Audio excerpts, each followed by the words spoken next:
It's not tape. I guess it's digital. But I'm going to go ahead and record these, and I'll put them up as we go along here. So let me just get us into slideshow mode. Assuming it's here somewhere. There it is, slideshow. Okay, and let's talk about some of the advantages, disadvantages of the corporate structure of business. Okay, so you can have, as you know, a sole proprietorship, in which is basically owned by one individual. You can have a partnership owned by one or two or more individuals, and call this a partnership. And one of the problems that you have with that form of ownership is there is often unlimited liability to having your business structured that way. So if I have a sole proprietorship and I have, I don't know, a delivery truck that backs into somebody's house, I could be personally liable. My own personal assets could be liable if somebody's harmed by a product or something like that. And so what companies do to shield themselves from liabilities, they form a corporation. Corporation is a separate legal entity. So although the corporation itself may be liable for damages, the owners of the company are not going to be personally liable. So no one comes and takes your house when a corporation does something bad and you own a share of that stock. So you have a limited liability to stockholders. Also, there's easy transferability of ownership. In fact, we can expand ownership much more quickly by simply selling shares of stock in the company. Okay, so these are some of the advantages, the ability to acquire capital. Continuous life, right? What happens? One of the shareholders dies, the whole company doesn't dissolve. Whereas for a sole proprietorship, once the owner dies, the company dies with them, right? We have to start all over again to structure that. Here we would have a continuous life. So these are all advantages. Disadvantages. And let's just look at some of the slides as they get in. They call out some of these disadvantages. More government regulation. Okay, you're going to be regulated at the federal level. If you are a corporation, you're going to be regulated by the Securities Exchange Commission. Why does the federal government get into regulating securities? To get rid of what? Oh, they do get involved in breaking up monopolies. You know what agency does that? Federal agency, Federal Trade Commission will look at that, and they think there's some sort of monopoly going on, they'll break that up. So you're regulated that way. But how does the federal government come in and tell corporations are incorporated by the state? Okay, so if you're going to incorporate with the Secretary of State, California State, and that's how you incorporate. So how does the federal government get involved in telling a state-recognized, state-organized entity what to do? How does the federal government get involved in that? We have what? Anytime you have interstate commerce, the federal government can come in and regulate. So because we trade stocks across state lines, the federal government regulates the Security and Exchange Commission. So you're going to have federal regulation. You're incorporated by the state, so you're going to have state regulation as well. So you have overlapping regulation if you are a corporation. Also, you're going to pay additional taxes. What happens? Since the corporation is a separate legal entity, the corporation has to pay tax. And so what happens? The corporation will have to file a Form 1120 with the Internal Revenue Service, and they'll have to pay tax on those corporate earnings. Then what? When those earnings are distributed to the owners have to pay tax on the distribution from the corporation. So there's literally what they call a double taxation. The corporation gets taxed, and then once those earnings are distributed, they get taxed again. And so you have additional double taxation that has to be paid. Okay. Also, there's a separation between ownership and management of the company. So even though you hold a share of stock, doesn't mean that you get to make day-to-day decisions about how that company is managed. Now look, you get to vote for the board of directors, and the board of directors appoints the CEO, etc. And so you have some say that way, but you're sort of like, I don't know, 49er fan, right? You're sitting there and you're wishing they would do this and you're wishing they would do that, but what's going to happen? They may or may not do what your wishes are, right? And so you're kind of a fan at any point in time, okay? So you have all of these different disadvantages counterbalancing against the advantages. Okay. Now, when you have a corporation, you have the stockholders. Stockholders vote for the chairman, board of directors. Then what? Then we have the president, CEO. Then we start having our general counsel, our vice president of marketing, finance, vice president of operations, vice president of human resources, etc. Okay, and then underneath that, and the reason they're pointing out treasurer and controller here is since this is an accounting class, they're saying, hey, this is where all the action would go on, right? So they're telling you about these other individuals. Where do you plan to be in this whole little thing? Huh? You want to be a stockholder? Okay. You don't want to be chairman, board of directors, president, CEO? Why? Too much responsibility, please. There's a $43 million a year, and some of these outrageous salaries that they pay me. Give me the $43 million, I'll figure out the too much responsibility part, right? Okay. I mean, all I need is 1 year of making bad decisions, and I'm out of this whole thing, right? Okay. So you should be looking up here, guys. Okay. You should be shooting for these type of positions. Okay. This is your goal, and look, somebody's got to do these jobs. Somebody has to be in charge. Might as well be you, right? Now, if you want to end up there, here's what you do. You study accounting and finance. Notice they have this person right underneath here, okay? So it's all about the money, right? Now, often we do see the accounting and finance types end up in these positions because they understand the more complicated aspects of the business, etc. And so not a bad idea to think about some of those opportunities, okay? All right, good. So you come over, and when you form the corporation, it is by state, okay? And some states are more regulated than others, okay? Some companies like to incorporate in states that are a little more friendly, a little less regulated. Delaware. You always see, oh yeah, this company's incorporated in Delaware. That's because Delaware doesn't regulate as heavily as, say, what's one of the most heavily regulated states? California. You're sitting in it. New York is another one. Where does everybody want to live? California and New York, right? So they get a little more heavily regulated. And some of that is intended just to keep everybody from just coming over to live in those areas and, do business in those areas. So anyway, different states. I was talking to somebody and I was like, California should just secede from the rest of the union, right? I mean, what do we make? We make the iPhones, we make all the technology stuff, and they're sitting there and they're saying, well, we need to have our broom business protected. Okay, it's like, get out of here. All right, so anyway. So you come over. Okay, that's all I'll say. That's the limits of my comments here. Okay, now what comes with stock?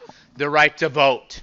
Okay, that's the beauty of having stock is you have the right to vote. Okay, so you control the corporation, and then when dividends are paid out, you're going to get those dividends. Okay, and there's different ways that these voting stocks work. I was reading the way Al Davis. You guys know who Al Davis is? He's the owner of the Raiders. He's now deceased, right? His son took over the team.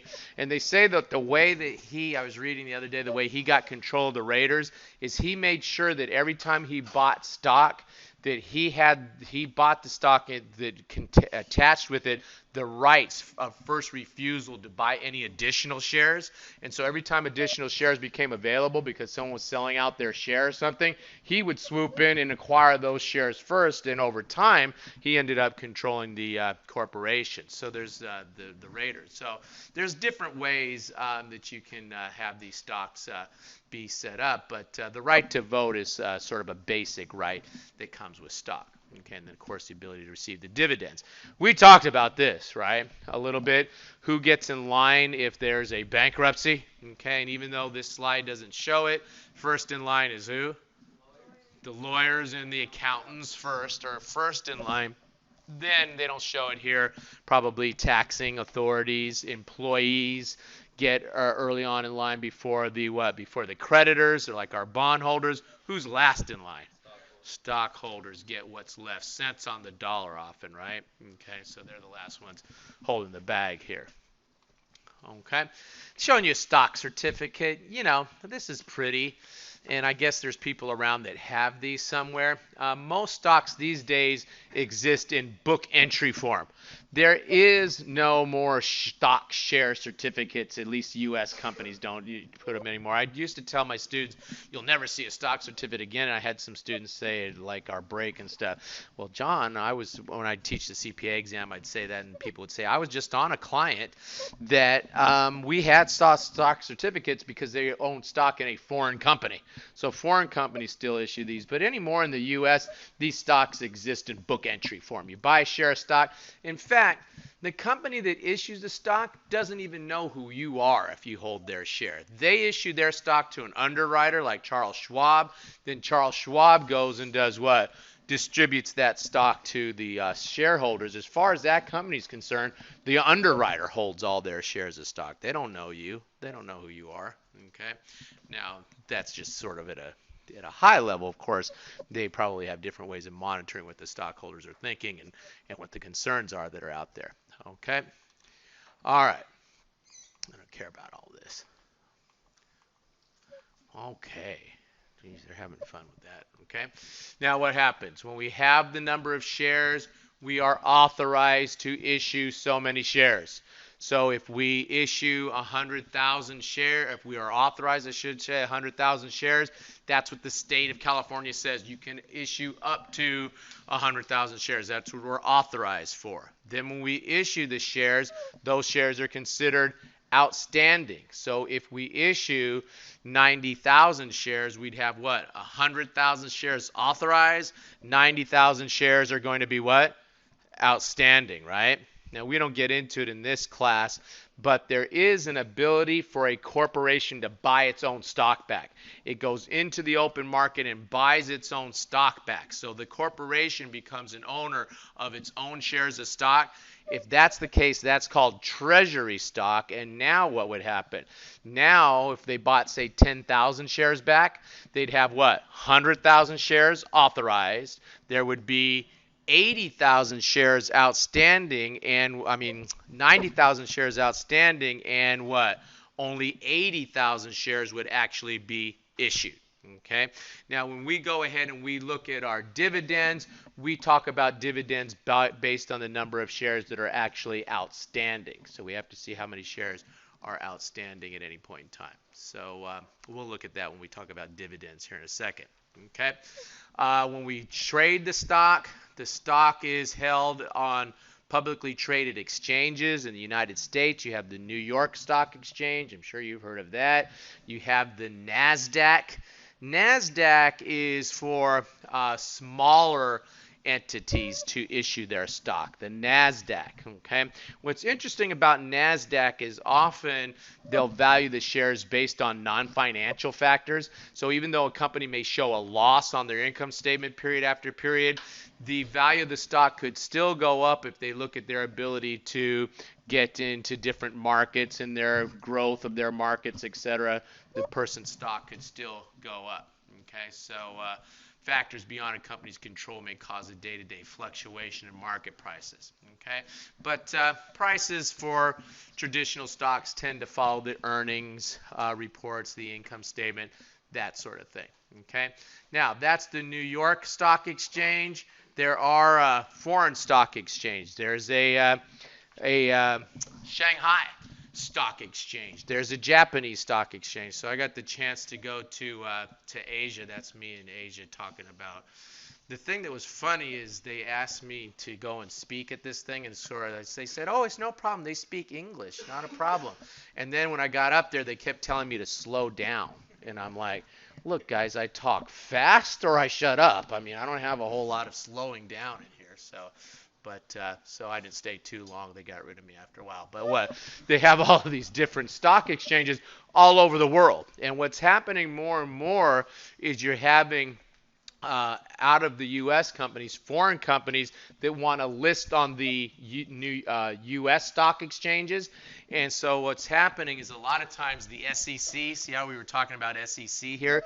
The Security Exchange Commission will say to a foreign company that wants to list on the New York Stock Exchange, we're not going to let you list because your staff do not contain sufficient U.S. GAAP knowledge.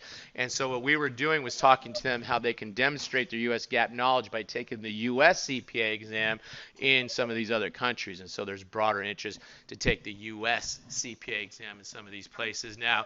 And if you're an individual with language skills, Middle East, Asia, growing opportunity to take accounting, take the CPA exam, get certified in the United States, and then go and work in those places where they're seeking individuals that have knowledge in U.S. GAAP. Okay. Anyway, so that's the way these stock exchanges work.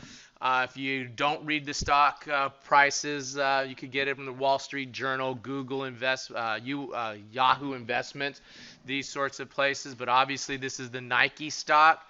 52 weeks, that's over the last year. It gives their high, gives their low, gives their volume for the day, their high for the day, their low for the day, and what they closed, and then what the net change was from the start of the day when the index opened till when they closed at the end of the day. So that's the way to read those. Okay. Okay, now let's get into the accounting aspects, all right? Now when we look at the stock, we need to think about something called par value, okay? Par value is basically the price tag that is on that stock. They call it par value. So you'll see that we'll have dollar par stock or $5 par stock. That means that the price tag on that stock when it is first issued is the price, $1, $5. That's the par value. Now, is that stock going to stay at $5 forever? That stock will do what? It will change. It'll go up and down in value. That's called the market value. Okay, so we have par value, and then we have amounts above that par value, which is the market value. Now, some stock is no par stock. They just won't put any par on it at all. So that's considered no par stock. And then some stock will not have a par value, but it'll have a stated value. Okay, so par value, stated value, synonymous. And then if it's no par, that means it either has no par or what? No stated value. Okay, you're going to see in a minute, guys, this is a piece of cake. It's much ado about nothing. Okay, now what happens? When we issue the stock and we were to look at our stockholders' equity, we'll have our common stock, we'll have our preferred stock. Common stock is usually the voting stock. Preferred stock has a little bit of a advantage in some ways, even though it's not voting, and that usually with preferred stock, if there's a dividend that's paid out, the preferred stockholders have to get their dividend before anyone else gets a dividend. And so a lot of times individuals will want to buy preferred stock. Common stock, you get paid dividends after the preferred stock, but you get to vote. Okay, so what will happen? We're going to have these paid in capital amounts. If we pay amounts over and above par, then we're going to have paid in capital in excess of par, you think? Okay, what? If you pay an amount over your par, you have what? Additional paid in capital in excess of par, really? Okay, very descriptive term. And then, of course, we know that our stockholders' equity is also what? Our retained earnings, right?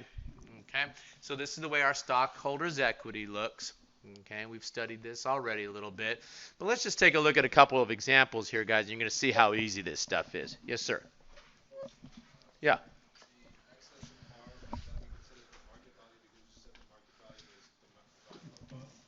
That's typically going to be the amount of market value that's in excess of the par. That's correct. Okay, and when you look at these couple examples, you're going to be like, okay, I got it. I mean, this is like baby stuff. Okay, they teach babies this just to keep them entertained so they won't cry all the time. Okay, all right. So what happens? We sit here and we have what? We have our par, our common stock being issued for cash. We have a dollar par value. Okay, and in the first example, the shares will be issued for this dollar. In the second example, they're going to be issued for $5 per share. So now the market has grown from what? From 1 to $5 in the second example. Okay. So in the first example, when we issue it at par, we debit cash for what? One share, $1 share, 1,000 shares. Debit cash for $1,000. Credit common stock for $1,000. Can you handle that? This is just like we did in the very first class, isn't it, when we issued the stock? Right? If you issue it above the par, hang on, this is where it gets tricky. You simply do what? You credit the common stock for the par value, and the amount above par goes to additional paid-in capital. Can you hang with that? Piece of cake, right? If I showed you this the first day, you'd go, this is really hard. Right? Now it's a piece of cake, right? Okay. All right. Now you come over and you see that in our stockholders' equity, we have our common stock, and then we have our additional paid-in capital in excess of par, which is this $4,000. And I cannot tell you why this stupid example decided to put the common stock at $2,000. It would have been much better for it to keep it at what? 1,000, and then you could have seen, okay, got it. 1,000 is the amount of stock, and what? And 4,000 is the additional paid-in capital in excess of par, right? Okay, but I don't know why they decided to have it 2,000, so it doesn't tie. And then, of course, we have what? We have our retained earnings as part of our stockholders' equity, isn't it? Okay. Okay, good. Now, this becomes, they should put this on the Who Cares channel, okay? You could do what? You could say that the stock has no par value, and then you'll say that its stated value is $5. Well, stated value is what? Is par value, but now they called it what?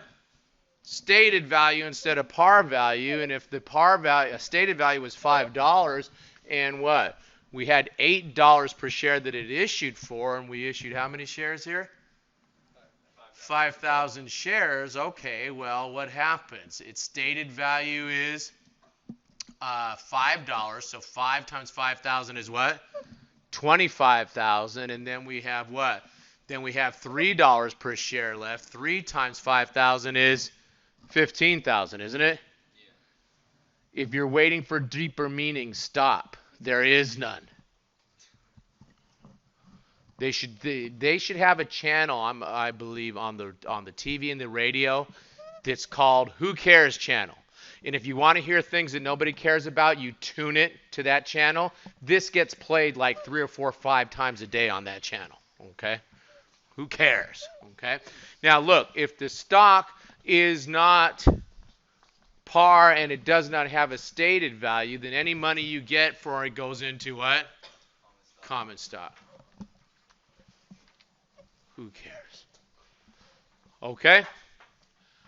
Okay, good. Now, when we get dividends out of this stock, you can get cash dividend, you could get a property dividend, you could get a stock dividend. Okay? Which do you want? Cash, property, or a stock dividend? Cash. You want cash? You want property? Depends on the cash, depends on the property, right? Now, property could be kind of cool if what? If that corporation is the only one who has access to that property. That would be kind of nice, right? You're saying, geez, I wish I could have, a house on that hill. But the corporation owns that hill. How are you going to get that piece of property away from that corporation? Well, if they issue you a property dividend, that's pretty cool, right? Back in the, I think it was in the, I want to say it was in the Depression, when alcohol was kind of hard to come by. Companies like, alcohol companies would issue, whiskey dividends, and it was kind of cool because, well, it's kind of hard to come by whiskey now, and so you'd want that dividend, right? Okay, but I would agree. Who said cash? I'll take the cash dividend. Cash dividend is usually the best, right? But all of these can be forms of dividends that you can get, okay? So let's just go ahead and let's take a look at some important dates for dividends. First of all, we have the date of declaration. That's the date that the board of directors says, hey, we're going to pay a dividend. Okay? Then we have the date of record. The date of record is the date that the corporation looks to see who those shares are being held by, and that's who they're going to pay the dividend to no matter what. If you trade that share after the dividend date, you're still going to get the dividend. So what happens? I'm sitting here. I hold the stock on the date the dividend is declared. I trade the stock to, what's your name again? Sabrina. I trade the stock to Sabrina on, in this example, December 15th. Who are they going to pay that dividend to? They're going to pay that dividend to Sabrina, because by the time we get to the 22nd, assuming CA hasn't sold that stock yet, they'll pay her the dividend, right? Okay? Okay, I hold the stock on December 1st. I sell the stock to, what's your name, sir? James. I sell the stock to James on January 6th. Who are they going to pay that dividend to? They'll pay the dividend to me because I held the stock what? On the 22nd. Okay, so you have date of declaration. There will typically be a period between the date of declaration and the date of record. And then whoever holds that stock on the date of record is who they'll pay the dividend to. And then the payment date often comes after both of those dates, right? Okay? Okay, now, what happens? When we pay the dividend is paid out of retained earnings. So I guess we better have some retained earnings, right? The dividend is, we're going to have adequate cash to pay that dividend. And then the dividend gets declared by the board of directors. Now, on the date of declaration, we go ahead and we debit cash dividend. We credit dividend payable because we haven't paid it yet, right? Now remember, guys, we did this way back in Chapter 1 when we paid the dividends. We debited dividend, and at that point we credited cash because we were just assuming you're paying that the same day you declared it. But we debited dividend, didn't we? And then at the end of the year, what did we do with our dividend? Good, excellent. We did what? We debited retained earnings for $50,000, whatever in this example. And we did what? We credited the dividend account to close it so it would start again at 0. So as part of our closing entries, we closed the dividend sort of like an expense account, but we didn't treat it as an expense account. It's not reported on the income statement. It's reported on the statement of retained earnings, isn't it? Yeah. Okay, but it subtracts from our dividend, doesn't it? Okay, but the day we declare the dividend, if we haven't paid it yet, we go ahead, we debit the dividend, we credit dividend payable. Nothing happens from an accounting standpoint on the date of record. That's just the date that we fix. Who we're going to pay that dividend to. Okay, Sabrina, James, whatever, right? And then what? Then when we actually pay the dividend, we debit the dividend payable and we credit the cash. Dividend payable is what? Is it an asset?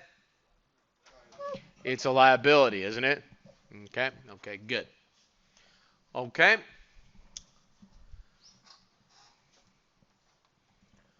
Okay, good. Stock split. Let's talk about stock dividends. Stock split. All a stock split does is reduce the price per share of our stock. What happens? Our company's doing real well, and we're able to attract all of these investors as the company does better and better and better.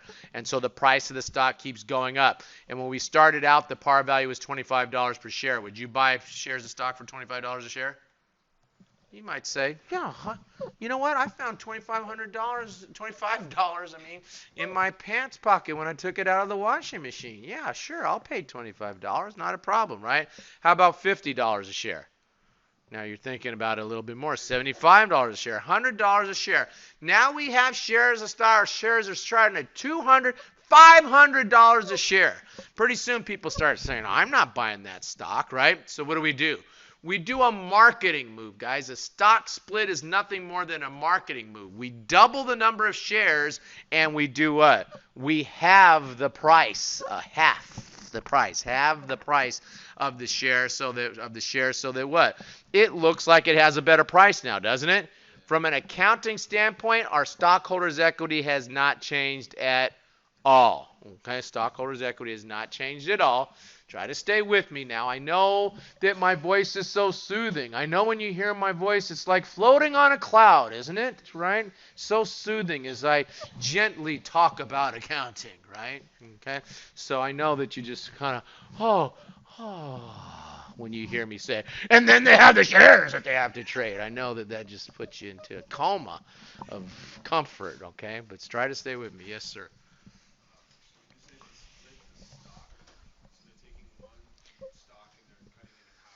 They take a pair of scissors, that's right, and they cut that stock in half. No, let me show you. Hang on a minute, guys. Just watch right here. Look, and then we can go back to that other one if you want to. Most important thing, no journal entry. Okay? If you look at the stock before the split, notice we have what? Total stockholders' equity of $800,000. But the stock is charging, there's 50,000 shares outstanding, and the stock is being paid $10 per share, right? When they split the stock, they do what? They simply say, if you held one share of stock, now you hold two. If you held two, now you hold four, and everybody gets all excited. But look what happens to the price. The price now is what? Instead of being $10, it's being what? It's $5 per share. So the overall equity of the company hasn't changed. They simply doubled the number of shares of stock to do what? To bring the price down so that now more people can own that stock. So it's a way of broadening the ownership of the company and continuing capital to come in. It's a marketing move, isn't it? Yes, sir. Current stockholders have a say whether or not they get cut in half? The stock Not really, no. No, stockholders have the right to vote for the board of directors and whatnot. Okay, and then the board of directors would have the right to appoint the CEO and those types that are going to be making those decisions. But no, it's not like, okay, should we split the stocks or not split the stock? It's not like a proposition, Proposition 23. Split the stocks, don't split the stocks. It's not like that. Okay. Okay, good. So stock split, no journal entry. Okay. All right. Now, when we look at our statement of retained earnings, we've already seen this before. We have what? We have the beginning balance and retained earnings. We have our what? Earnings for the period. We pay our dividends out of those earnings, don't we? We've seen this before. That calculates the ending balance. Okay. So this was base back in the early chapters, so nothing new here. Okay. Okay, good. Let's take a, oh, that's it? I don't care about that. That's it?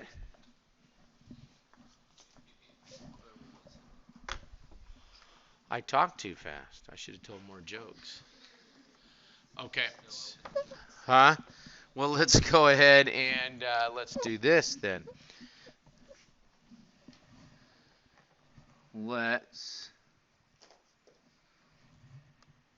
You wanted some jokes, you said? Okay. Did I tell you guys that I went to the doctor over the holiday? Well, he told me I needed to lose some weight. I said, do you mind if I get a second opinion? He said, okay, you're ugly too. For some reason, I never have to explain that joke. Okay.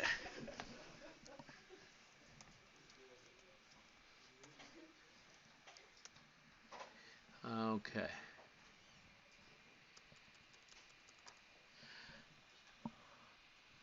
Did you hear the one about the guy who told his wife their kids are spoiled? He says, hey, our kids are spoiled. She says, a lot of kids smell that way. Okay. Now you know why I'm an accountant. If these jokes were funny, I wouldn't be here. Okay. All right. Okay, so let's go ahead then and let's do a couple homework questions then. How about that? Okay, since we jumped all the way so fast, we might as well do the homework while we're here, right? That way you don't have to do it on your own later. Okay, we'll get into next time we'll get into chapter 13. Huh? Well, we're going to do 12, but we're going to go to 13 first. We're going to save 12 for last. 12 is a little bit more complicated than 13, so I think We'll get 13 out of the way, and then we'll do 12 a little closer. I mean, we only have like what, one more week after this, right? This week, next week, and then we're into finals. Huh? 2 weeks of lecture, 1 week of testing. And so if we can get this done today, we'll do chapter 13 next time.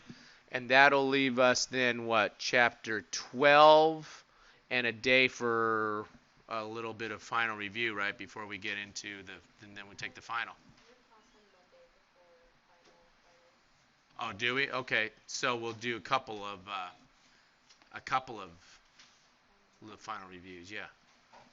Okay, sounds like a plan, right? What about Tuesday? Do we have class on Tuesdays? Well, I know we only have Monday, Wednesday, but does the university have regular classes on Tuesday? Okay. Okay. Anyway, I don't know why I care because I don't teach here on Tuesday, so I don't even know why I'm asking that. Okay. Okay. So let's go ahead. Let's take a look. Par value of stock refers to the value assigned per share by the corporate charter, right? Dollar par value, whatever. Right? Okay. It is not the issue price of the stock. That's going to be determined by the market, isn't it? Okay. It is not the maximum selling price of the stock. That's determined by the market. It's not the market value of the stock. That's dependent on the market. It's not I don't even know what dividend value is. That's nonsense, right? Okay. Okay, good. Let's take a look at this one. Retained earnings generally consist of, guess I'll have to move. I forgot. My mouse is out of batteries. Retained earnings generally consist of a company's cumulative net income less what? Less any dividends, right? Okay. Okay, good. Let's take a look at number 3 down here. A company had beginning balance retained earnings of $430, net income of $60, and paid out cash dividend of $56,250. Who wants to solve this one for me?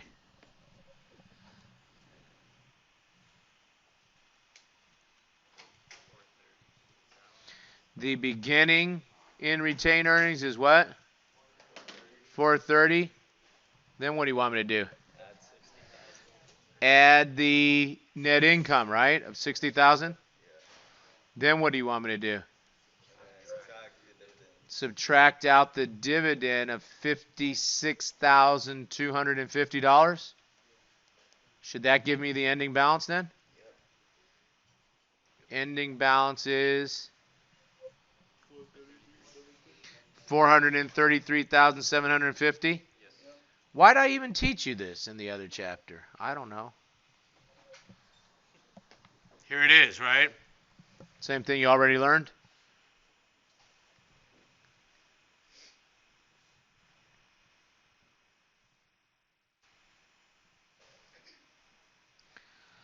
Comfort Mattresses sold 26,000 shares of $1 par common stock at a cash price of $12 per share. What's the journal entry that we need to have for that? You take the $1 times what? Times the 26,000 shares. That gives me a credit to common stock of 26,000. You take the total cash, which was $12, times what? Times the 26,000. That's the debit to cash, 312,000, right? And 312,000, that means 286 goes what? Goes to the common stock, or you could have done it this way. You could have said what? $11 is what's left, the $1 par versus the market price, times the 26,000 shares gives me 286,000. How easy is that? Easier than anticipated, right? It's not too bad. It's definitely easier than bond questions, right? And the bond questions weren't that bad after we got used to them. See, I kept telling you, with accounting, it's one of those things, it's harder in the first 4 chapters because you sit there and you keep thinking, oh, okay, you keep using your imagination, right? Once I get you used to not using your imagination, you're in good shape, right? Okay. Corporation issued 6,000 shares of its $2 par common stock in exchange for land that has a value of $84,000. Now, what happens? You use the market value of the land to drive what this whole was going to happen with this whole transaction. So, let's say that I bought the land for $80,000. If I'm going to issue the land to the shareholders, what should I credit? Am I going to have that land anymore after huh? I'm not going to have the land anymore. So if the land I originally bought it for 80,000, I should do what? Credit the land for 80,000 because I'm getting rid of it, right? Okay, good. If I bought it for 80,000 and I'm now getting rid of it for 84,000, what should I do? I'm going to have a what? I'm going to have a gain here of $4,000, right? Because I'm getting rid of this land. What am I doing? Am I doing this thing backwards? Yes, I am. Never mind. They're issuing stock in exchange for land. I was thinking they were giving the land up as a dividend. They're not giving the land up as a dividend. They're issuing the stock and they're getting what in return? They're getting the land in return. So if the company is getting land, what should they do? They should debit the land, and they debit the land for what? For its market value of 84,000. Sorry guys, I was thinking they were issuing the land as a dividend. They are receiving land, aren't they? So they debit land for 84,000. They're going to issue the shares of stock, aren't they? You issue the stock at its par. $2 times 6,000 is what? $12,000. So they're going to credit. No, they're going to credit common stock for $12,000, right? Because they're issuing the stock. Okay, so what do you want to do with the difference between the market value of the land and the common stock's par value? Well, do I need a debit or credit to make this journal entry balance? Credit of 72,000. I need a credit of 72,000. What do you want me to credit? You want me to credit additional paid in capital. We call that APIC. Get used to that. I'm going to keep calling that APIC now. We credit additional paid in capital in excess of par because we got something in value in excess of par, right? Could be cash, could be land, could be whatever it is they want to give up to me when I issue the stock. I don't know. If it's Apple, maybe they issue me iPods or something or iPads, whatever they call those stupid things, when I issue the stock, right? When they issue the stock, I should say. I'm saying that again as though it's a dividend. They could get cash, they could get land, whatever, right? They could receive services. You could be an accountant. And you could go and there's a company that's a startup company. And you go and you're going to do some accounting work for this startup company, and they turn around and they tell you, hey, look, before we get started on this work that we need to do to get our shares, to get ourselves, going here, we're going to issue you stock for your services. Would you do that?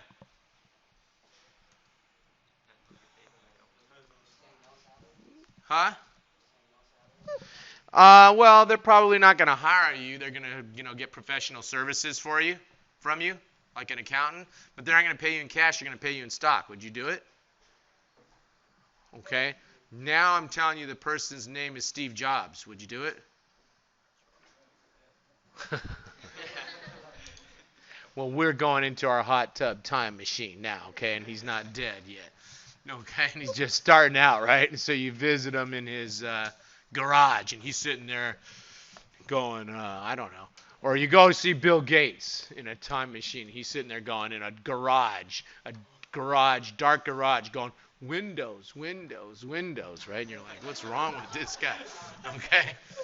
So you sit there and you go, I don't know about this guy, but I'm going to go ahead, I'm going to provide him the service, and I'll take the stock in exchange. And the stock has a $2 par value, and the cost of your services are $84,000. What would you do? What would he do, I should say? He would debit what?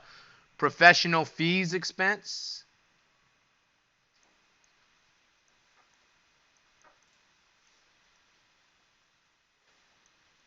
It says professional fee expense. He would debit an expense because you just gave him a service, didn't you? So he might debit professional fee expense, whatever, for $84,000. Credit the common stock for the par. Credit the APIC for the difference between the value of the service you just gave him and what? And the par value of the stock, right? This happens all the time, guys, especially here in Silicon Valley when you have startup companies that don't have a lot of cash up front. You know, companies are willing to provide them service and take stock in exchange for that, right? Okay. Okay. Uh-huh. Yeah. This question is assuming that the value of the stock is higher than the par value, right? Yes. If it won't be the case, we will credit cash You won't issue the stock. to issue stock.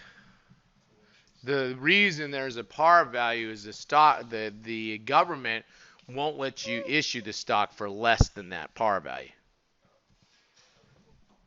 Okay, so they do this because at one point in time they would have, like, they called these penny stocks, and it got real questionable as to what the value of those were, and it was, just basically gambling. And so they started to put these par values in place so that you can't issue the stock for less than the par value. Okay, so you got to issue it at par or above. Okay, now if it's a no par stock, clearly, I don't know what the nature of that transaction would be. Please take this rotten stock from me and here's some money. I don't know how that would work exactly, but that's sort of beyond the scope of what would be going on. Why wouldn't the person just put the stock in their bottom drawer at that point? Why would it's not like stock cost you money to hang around somewhere, so it's not like a piece of junk that you need to pay somebody to take away from you. So in most cases, that would not happen. So you got to issue it at par or above, and if it's no par stock, then forget about it. So if the value was at par, we will credit cash though instead of APIC, right? If the value of the service was at par, so he gave us services at $12,000, and we issued 6,000 shares of stock. If the share value was $2, that's what I'm saying. It is $2. What do you mean if? That The shares are $2,000. the paid-in capital in excess doesn't exist. That's what I'm saying. If that will be the case. Okay, is this a trick question? Look, the shares are $6 per share, right? $2 per share for 6,000 shares, right? And if we issue 6,000 shares at $2 a share, that's 12,000, right? Okay. So if you're telling me that you don't want to have any additional paid-in capital, then that's what? What will happen if that? Well, that means that this service must have only been worth $12,000. So you're going to mix it with a cash payment? You want to mix it with a cash payment? I was just wondering if Well, what's the value of the service? 84,000. Huh? 84,000. The value is 84,000, and you're saying to me that you're going to pay him the rest in cash? Yeah. Okay, then you need to go ahead and you need to credit cash for 72,000. That was my question. Yeah, okay. The takeaway here, though, is that what drives this, and of course this gets debited for 84,000. What drives this is the value of the service or the thing that you're receiving, not the par value of the stock. Okay, the par value of the stock is set, and then whatever it is that you're sitting there and you're receiving is what drives what? The debit. The credit is based on the par value of the stock, and then to make the journal entry balance, you're going to sit there with the difference between the what? Between the par value and the um, value of the service that you get, right? Right? Okay. Okay, good. That's funny. I go by, and then people with their wallpaper up. Oh yes, I come to class and I just stare at my wallpaper because I have the world's most beautiful wallpaper, and I have to look at my wallpaper the whole time because if I'm away from my wallpaper for 5 minutes, I miss it. It's so beautiful. Like I don't know what you're up to. Okay. All right. So you come over and take a look at what number. Does that answer your question, sir? Yeah. Okay. So what drives this? The value of the service, the value of whatever you're getting, right? If they told me the land was worth 60,000, what would happen?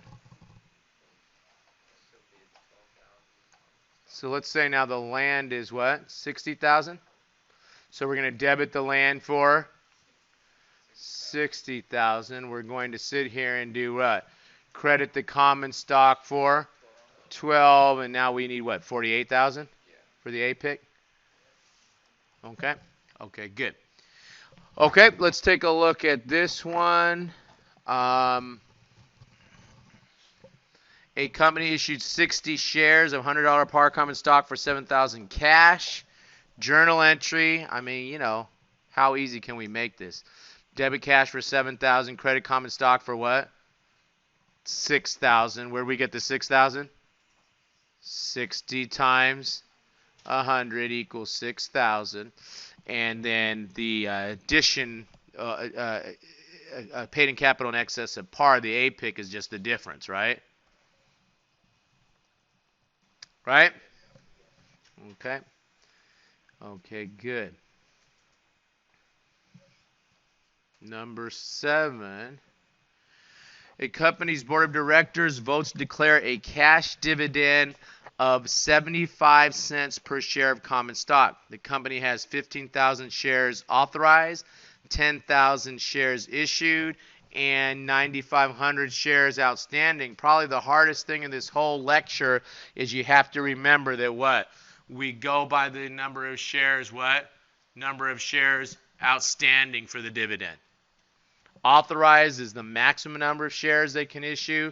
Issued is the amount issued. And then outstanding is what?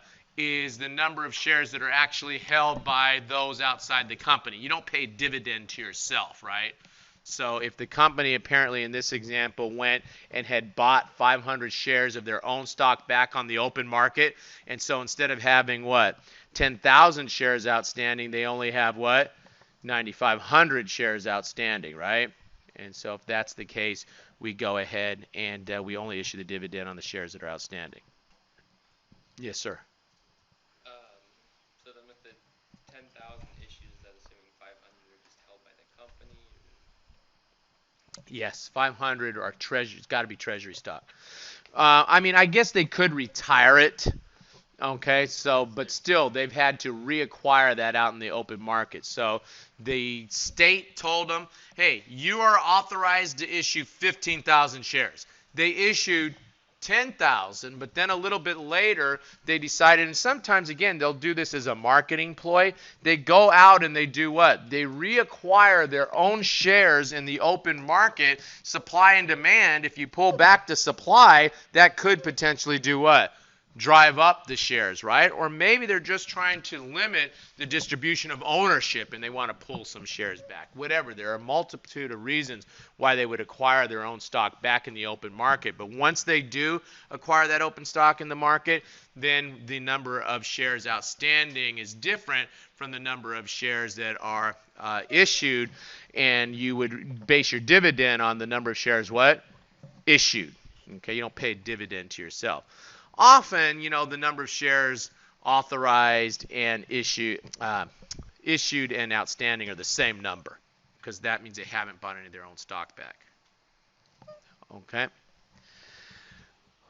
Okay, good. How about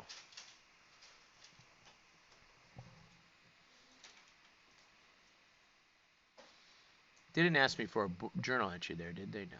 Okay. How about a company's board of directors votes to declare a cash dividend of $1 per share on its 12,000 common shares outstanding? There's that outstanding. The journal entry, and we're going to do what? We're going to credit common stock dividend payable. And in this example, they just went ahead and they debited retained earnings directly. That's not the way we learned it in Chapter 1. Okay, I mean, there's no law against this, but the way, or whatever chapter 2, or wherever we did that, the way we learned it in Chapter 2, we did what? We debited dividend for 12,000. We credited cash, but we could run it through the dividend payable account first, though, right? I mean, we're okay with that. So we credit dividend payable for 12,000. And then what? Then at the end of the year, we close the dividend account, don't we? And when we close the dividend account, we debit retained earnings for how much? 12,000, and we credit the dividend account to close it for 12,000. Okay, that was the way we did it in Chapter 1, but they did it where they took it straight out of retained earnings. There's no law against that. It's just The first part there, the be more like B, where you be debit dividend expense, or is it there's no such thing as dividend expense. If you debit dividend expense, I'm going to take that 100% you got on the last test back from you. There's no such thing as dividend expense. It's dividend. Dividend is not an expense. It's not reported on the income statement. It's reported on the statement of retained earnings, isn't it? As a subtract. Okay, and so all this, the reason we use that dividend account, what if they had several payouts of dividend over the year? Well, we'd want to do what? We'd want to keep track of that in that dividend account, wouldn't we? Okay, so just putting it straight to retained earnings, I guess, is okay if you're going to have the one dividend payout the whole year. Then at that point, you debit to retained earnings. You know you had that one dividend payout, and when you report on your statement of retained earnings, beginning balance minus the dividend plus the net income minus the dividend, it would work out okay. But if you had a number of dividend payouts over the year, you'd probably want an account called dividends to keep track of that, right? Then you'd close it out at the end of the year to retain earnings the way I showed you here. I saw there was someone here first. We'll get to you in a second. Was there a hand over here? This is a closing entry, and I'm thinking a lot of companies would do it this way. I really don't even know what they're doing here, to be honest with you. This is a little sloppy. It works, but it's a little sloppy.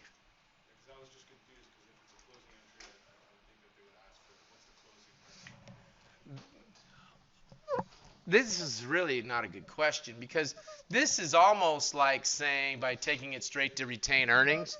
I mean, that's like saying every time I have a revenue, I should credit retain earnings and debit cash. And every time I have an expense, I should do what? I should debit retain earnings and credit cash if I had an expense, right? A cash expense, which nobody even contemplates doing that, right? Whereas here, they're just shoving it straight into dividends when they could have had a dividend account. But it's not an expense account. Dividends is not an expense, right? So the journal entry for the dividends, does that also come up on the balance sheet at the end of the year? No, we have 4 financial statements. We have a balance sheet, we have an income statement, we have a statement of cash flows that we're going to study last in this class, and then we have a statement of retained earnings, which we've already studied. Dividends shows up on the statement of retained earnings, doesn't it? Beginning balance plus the net income minus the dividend gives me the ending balance of retained earnings. The only place dividend gets reported is on that statement of retained earnings. And technically, you could say to have an account that appears on a financial statement, to have a line item that appears on the financial statement, I should have an account for that, and the account is called dividends. Okay, the fact that they're throwing this straight into retained earnings means that they're going to put whatever they subtracted from retained earnings and just call it dividends. But at that point, you're writing something on a piece of paper off to the side, which is not really how we do things in accounting. We should have a journal entry for everything we do, right? So that an auditor can come in and follow the paper trail and see what we did. So this would be sloppy if somebody actually did this. But this is the best answer here. Okay? Question? Yes, sir. Last one. So you would say that the answer should be to debit the dividend and then to credit the dividend payable and 12 hours. To debit an account called dividend, yes, and credit the dividend payable. That would be the most ideal. That would be better. If I was running a company, I'd want them to have, when we set up our, remember the chart of accounts? When I set up the chart of accounts, I'd expect them to have a dividend account. And we would debit the dividend, credit the cash or dividend payable, and then at the end of the year, debit the retained earnings, credit the dividend. Do it properly, right? Just like we credit revenue accounts and debit expense accounts during the year and then close those out to retained earnings at the end of the year, right? To facilitate the creation of our financial statements. This is chapter, whatever it was, 2. That very first example. It's that same thing again. That thing that I did when I was talking to myself in my house that day. It's the same thing. On the test of the final, you would make it clear to us if you want to close the journal entry for a question like this. No. If I gave you this question, it's my expectation that you should be able to answer it, because you can't debit dividend expense because there's no such thing. And you can't debit dividend payable and credit retained earnings. That would be ridiculous because you're taking that out of retained earnings, not putting it into retained earnings, right? So the nonsense of the other 3 entries would put you reluctantly shaking your head like a good accountant going, this should be dividend account, but I got to do this because that's the only thing that's possibly right here. Right? And you might say nothing to your client about this, depending on how material this is. I would probably say, you really should do it that way. And that's when they say, oh, I hate when the auditors come because they always tell us that we have to do something different than how we do it. That's why accountants start drinking early. 5 o'clock somewhere. Huh? It's 5 o'clock. Because everybody hates the auditors, right?